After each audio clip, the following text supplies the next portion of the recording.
पुनर्विवाह, एक नई शुरुआत। माता पिता की इकलौती बेटी सीमा, जिसका विवाह बड़ी ही धूमधाम से सूरज नामक युवक के साथ हुआ था, एक खुशहाल जिंदगी जी रही थी।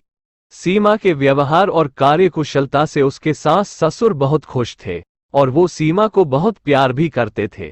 सीमा भी अपने परिवार का बहुत ध्यान रखती थी और कोई भी ऐसा कार्य नहीं करती थी जिससे उसके परिवार को ठेस पहुंचे। जीवन की गाड़ी ऐसे ही खुशहाल पटरी पर चल रही थी, पर कहते हैं ना, सब दिन होते ना एक समान। और ऐसा ही कुछ हुआ सीमा और उसके परिवार के साथ। एक बम ब्लास्ट में सीमा के पति की मृत्यु हो गई। परिवार पर और सीमा पर तो जैसे दुखों का पहाड़ टूट पड़ा। अभी तो हंसती खेलती जिंदगी थी और पल में बदल गई। जाने किस्मत ने सीमा के लिए क्या सोच रखा था। बेटे की मौत के बाद उसके सास ससुर में अपना कुछ और रंग ही दिखाना शुरू कर दिया। सूरज की मौत का जिम्मेदार सीमा को ठहराने लगे। आए दिन उसे ताना देते रहते थे। उसके की हर काम में बेबुनियाद नुक्स निकालते ताकि सीमा स्वयं घर छोड़कर चली जाए। सीमा अब सास ससुर को फूटी आंख नहीं सुहाती थी, पर सीमा अपने पति की चौखट छोड़कर जाने को राजी नहीं, इसलिए वो सब कुछ चुपचाप सह रही थी। कहीं ना कहीं उसके माता पिता के दिए संस्कार भी उसे बड़ों के सामने मुंह खोलने की इजाजत नहीं देते थे।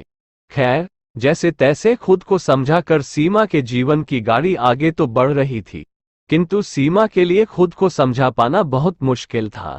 वो खुद को संभालने की कोशिश कर ही रही थी कि उसके सास ससुर ने उसे एक दिन अपशगुनी कहकर घर की चौखट से बाहर कर दिया। सीमा खूब गिड़गिड़ाई, रोती बिलखती रही, किंतु इसका उसके सास ससुर पर कोई असर नहीं हुआ। दरवाजा बंद करके वो अंदर चले गए। पूरी रात सीमा वहीं चौखट पर आंसू बहाती रही। उसे समझ नहीं आ रहा था जाए तो जाए कहाँ। माता पिता के घर जाती है तो उन पर दुखों का पहाड़ टूट पड़ेगा। एक तो आर्थिक तंगी, ऊपर से के विधवा बेटी का बोझ। यही सब सोचकर सीमा के पांव अपने मायके की तरफ नहीं बढ़ रहे थे, किंतु अचानक कुछ ऐसा घटित हुआ, इसे सीमा का भाग्य कहिए या वक्त का फैसला। जिस रात सीमा को घर से बाहर निकाला गया, उसी की अगली सुबह सीमा की ननंद विदेश से अपनी पढ़ाई पूरी करके घर लौटी। सीमा को इस हालत में देखकर उसकी ननंद को बहुत बुरा लगा। वो जोर जोर से चिल्लाने लगी, भाभी उठो ना, क्या हुआ आपको? ऐसे क्यों घर की चौखट पर बेहाल कैसे पड़ी हो? पर सीमा का तो बुखार से बुरा हाल था, वो कुछ बोलने की हालत में भी नहीं थी। सीमा की ननंद ने दरवाजा खटखटाया तो सामने माँ पिताजी को देखकर सीमा की इस हालत के बारे में पूछने लगी, किंतु उसके माता पिता बात को टालने की कोशिश करते रहे। पर कब तक टालते, तब उससे झूठ ही कह दिया, पति के दुख में पागल हो गई है, इसलिए ऐसी हरकत कर रही है। हमने कुछ नहीं किया, तू चल अंदर हमारे साथ, ये खुद ही आ जाएगी। किंतु सीमा की ननंद सीमा की हालत देखकर सब समझ गई कि जरूर उसे घर से निकाला गया है। सीमा की ननंद ने अपने माता पिता को समझाया, आप कैसे भाभी को घर से बाहर निकाल सकती हैं? भैया नहीं रहे इसमें भगवान की मर्जी है, भाभी की कोई गलती नहीं, यहाँ रहना उनका हक है, बाकी उनकी मर्जी। आप उन्हें इस प्रकार घर से नहीं निकाल सकती। हमारा देश इतना आगे बढ़ गया है और आप लोग उसी दकियानुसी रीति रिवाजों को सीने से लगाए बैठे हैं। जाने हमारा समाज कब इन कुरीतियों से मुक्ति पाएगा। बेटी की बात सुनकर माता पिता ने सोचा, बिटिया तो कुछ दिनों में चली जाएगी, तब तक के लिए हम शांत रहते हैं, इस मनहूस को तो हम बाद में देख लेंगे। मन में ये सोचते हुए उन्होंने अपनी बेटी को कहा, ठीक है, जाओ भाभी को अंदर ले आओ। सीमा की ननंद सीमा को उठाकर कमरे तक लाए। ननंद की सेवा से सीमा कुछ दिनों में स्वस्थ तो हो गई, किंतु बहुत गुमसुम सी रहने लगी। उसके जीवन में मानो कोई रंग ही ना हो। उसके सास ससुर उसे कोई भी रंगीन कपड़ा पहने नहीं देते थे, यहाँ तक कि अगर वो रंगीन कपड़ों की तरफ देख भी ले तो बहुत ही जली कटी उसे सुनाने लगते थे। इसके अलावा नौकरों की तरह व्यवहार करते और घर का सारा काम उसी से करवाते थे। ठीक से काम करने के बावजूद भी लाखों गलतियां उसमें निकालते थे। सीमा इसी को अपना नसीब मानकर किसी तरह जीवन काट रही थी, किंतु सीमा की ननंद से ये सब देखा नहीं जा रहा था। वो एक पढ़ी लिखी, समझदार और नई सोच वाली लड़की थी। ऐसे ही एक दिन बैठे बैठे वो सोचने लगी, सीमा भाभी की अभी उम्र ही कितनी है, पूरी जिंदगी पड़ी है उनके आगे। भैया तो अब लौट कर आने वाले नहीं, तो भाभी पूरी जिंदगी किसके सहारे कटेगी। ऐसी जिल्लत सहते सहते तो उनकी जिंदगी नर्क हो जाएगी। मैं भाभी को ऐसे नहीं देख सकती, आखिर वो भी तो इंसान है, उन्हें भी जीने का हक है। मुझे भाभी से बात करनी ही होगी उनके पुनर्विवाह के विषय में। उन्हें अपने जीवन में एक नई शुरुआत करनी ही चाहिए, यह उनका अधिकार भी है। यही सोचकर सीमा की ननंद सीमा के पास जाती है और उससे अपने मन की सभी बात कह देती है। पर सीमा ये सब सुनकर थोड़ा मायूस हो जाती है और कहने लगती है, नहीं, मैं अपने पति को धोखा नहीं दे सकती, मैं पुनर्विवाह नहीं कर सकती। किसी और के बारे में सोचना पाप है और मैं अपने सर ये पाप नहीं लेना चाहती। मुझसे ये तनिक भी ना होगा। तुम कृपा दोबारा मुझसे ये सब बात ना करना, मुझे सुनने में बिल्कुल भी अच्छा नहीं लग रहा। किंतु सीमा की ननंद ने हार नहीं मानी। वो बार बार सीमा को समझाती रही, पुनर्विवाह कोई पाप नहीं, जिंदगी की नई शुरुआत है। हर स्त्री को जिंदगी जीने का हक है। मैं आपको ऐसे घुट घुट कर जीते हुए नहीं देख सकती।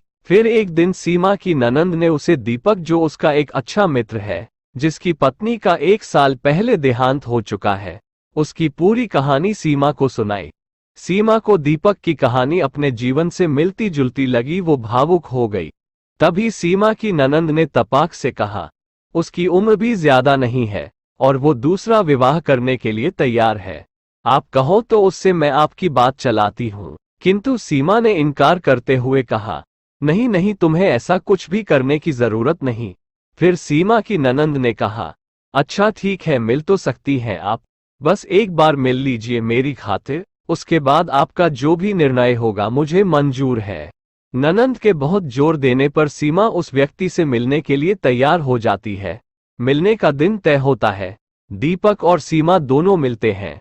दोनों में बहुत देर तक बातें होती है। कुछ घंटों की बातचीत के बाद सीमा घर लौट आती है। घर लौटते ही उसके सास ससुर उस पर बरस पड़ते हैं, दूसरा ब्याह करेगी करम जली, मेरे बेटे को तो खा गई, अब किसको खाने चली है। इतने कड़वे बोल सुनकर भी सीमा कुछ जवाब ना दे पाए। किंतु सीमा की ननंद किसी भी प्रकार सीमा की जिंदगी सुधारना चाहती थी, क्योंकि उसे पता था कि जब तक वो घर में है तब तक सीमा इस घर में रहेगी, उसके बाद उसे घर से निकाल दिया जाएगा। इसलिए जाने से पहले सीमा को खुश अपने जीवन में आगे बढ़ते हुए देखना चाहती थी। सीमा की ननंद ने अपने माता पिता को समझाया, सीमा की मानसिक तकलीफ के बारे में बताया। पहले तो वो तैयार नहीं हुए, किंतु बार बार समझाने के बाद किसी प्रकार वो मान गए। अगली सुबह सीमा के लिए एक नई सुबह थी। सीमा की जैसे ही आंख खुली, उसके सास ससुर ननंद सभी उसके सामने थे। सीमा को लगा उससे कोई बहुत बड़ी गलती हो गई है। सीमा बिस्तर से उठते ही बड़बड़ाने लगी, अगर मुझसे कोई गलती हो गई है तो मुझे माफ कर दीजिए, दोबारा ऐसा नहीं होगा।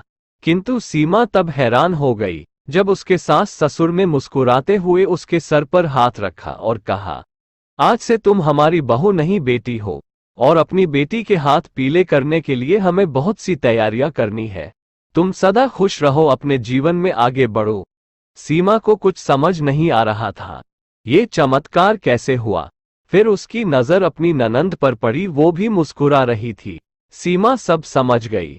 सास ससुर के जाने के बाद सीमा की ननंद ने सीमा से पूछा, तो बताइए भाभी, आपको दीपक कैसा लगा? अब तो माँ बाबा भी मान गए हैं, अब आप तैयार हैं ना? सीमा को अभी भी कुछ समझ नहीं आ रहा था। वो समझ नहीं पा रही थी कि यह कदम उठाए या ना उठाए। पहली शादी के बाद जो हादसा उसके साथ हो चुका है, उससे वह पहले से ही डरी हुई थी और इसके लिए खुद को ही कसूरवार समझ रही थी। लेकिन जैसे ही सीमा कमरे से बाहर निकली, उसके माता पिता वहां पहले से ही मौजूद थे। ये सब उसकी ननंद का किया धरा ही था। उसने सीमा के माता पिता को भी सारी बात समझा दी थी और सीमा के माता पिता की इस पुनर्विवाह के लिए पूरी तरह से तैयार थे। सबकी मर्जी और माता पिता के समझाने पर सीमा भी इस पुनर्विवाह के लिए राजी हो जाती है। फिर कुछ दिनों के पश्चात बहुत ही साधारण ढंग से सीमा और दीपक का पुनर्विवाह हुआ, क्योंकि दीपक और सीमा दोनों की यही इच्छा थी। आज सीमा और दीपक 2 बच्चों के साथ एक खुशहाल जीवन जी रहे हैं। और इस खुशहाली का सारा श्रेय जाता है सीमा की ननंद को, जिसने सही समय पर यह कदम उठाकर सीमा के जीवन को संवारा, उसे एक नई उम्मीद, नई शुरुआत की रोशनी दिखाए। हर समाज में पुरुषों को अधिकार प्राप्त है पुनर्विवाह का, तो स्त्रियों पर क्यों रोक, उन्हें भी हक है नई शुरुआत का।